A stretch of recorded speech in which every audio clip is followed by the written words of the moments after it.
neste encontro você vai conhecer um pouco sobre a educação de jovens e adultos na atualidade e em seus aspectos históricos, bem como a situação atual da EJA no Brasil.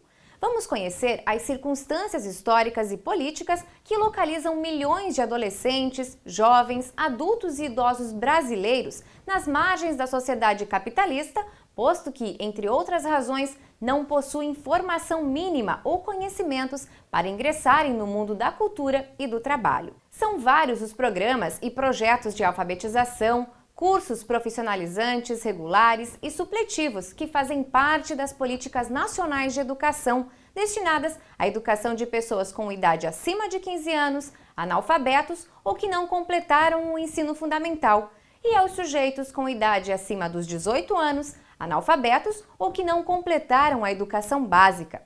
Com a Lei de Diretrizes de Base de 1996, todos passam a fazer parte da educação de jovens e adultos, a EJA. Os números que expressam a existência desses sujeitos são denunciadores dos descaminhos da política educacional em relação a essa área, por conta da falta de investimentos necessários para a educação formal. Em 2011, o IBGE assinalou que a taxa de analfabetismo de pessoas com 15 anos ou mais havia caído de 9,7% em 2009 para 8,6% em 2011, o que significa a existência no país de cerca de 12 milhões e 900 mil analfabetos. Mas além dessa redução, também ocorre a redução no número de matriculados no EJA. Na prática, em 2011, apenas 3.980.203 pessoas foram matriculadas nessa modalidade, sendo que no Brasil, mais de 70 milhões se enquadravam nessa realidade. Ou seja, somente 5,7% dessa população fez matrícula em turmas da EJA em 2011. Número bem abaixo do necessário. Para compreender as causas dessa conjuntura tão desfavorável aos sujeitos pertencentes a esses grupos, vamos compreender por meio do contexto histórico, dentro das limitações de tempo e espaço, algumas das razões que produziram um comprometimento parcial do governo e mesmo da população às políticas e programas educacionais para o ensino de jovens e adultos. Vamos conhecer um pouco sobre o processo de desenvolvimento de políticas públicas sociais destinadas à educação de jovens e adultos no período de 1530 a 1824. No decorrer do período colonial, foi implantado na América Portuguesa pelos missionários jesuítas um modelo de educação confessional, que objetivava ensinar aos filhos dos colonos portugueses. Os indígenas também receberam uma educação cultural. A ação pedagógica, posteriormente, também passou a se dedicar a ensinar ofícios, normas e valores humanitários às mulheres e aos negros adultos. Isso durou até meados de 1759, quando os colégios jesuítas foram fechados. A educação formal torna-se privilégio do Estado e passa a ser obrigatório o uso da língua portuguesa, inclusive entre os indígenas. Assim, o ensino passa a ser dirigido pelos vice-reis nomeados por Portugal, introduzindo-se posteriormente as aulas régias. Foi em 1815, quando a corte de Portugal já reinava no Brasil, que iniciou-se a formação de trabalhadores para atender às necessidades da aristocracia portuguesa. Para tanto, implantou-se o processo de escolarização de adultos, com a criação de escolas, academias, cursos, bibliotecas, laboratórios e um museu. Foi após a proclamação da independência do Brasil, em 1822, que a educação deixou de ser privilégio somente do Estado.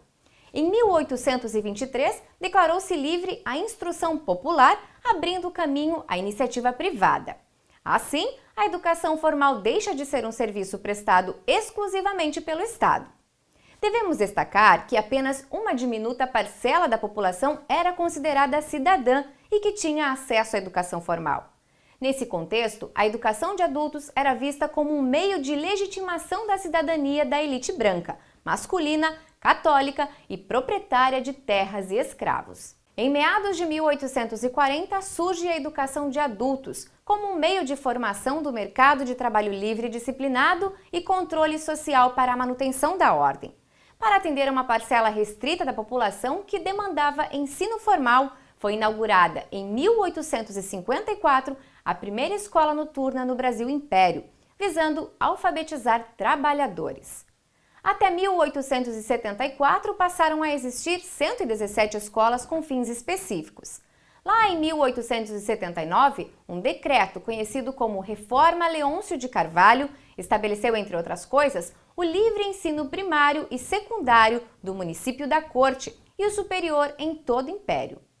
Um pouco mais tarde, em 1881, foi promulgada a Lei Saraiva, que instituiu pela primeira vez o título de eleitor, ao mesmo tempo em que negou aos analfabetos o direito ao voto, por considerar a educação como ascensão social. No início do século XX, a expansão dos grupos escolares representou um importante avanço, pois o processo de escolarização se estendeu a uma parte das classes populares. Entre 1910 e 1930, a educação de adultos foi mantida como um meio de erradicação do analfabetismo, que era um problema considerado como doença pelas classes dominantes, políticas e intelectuais.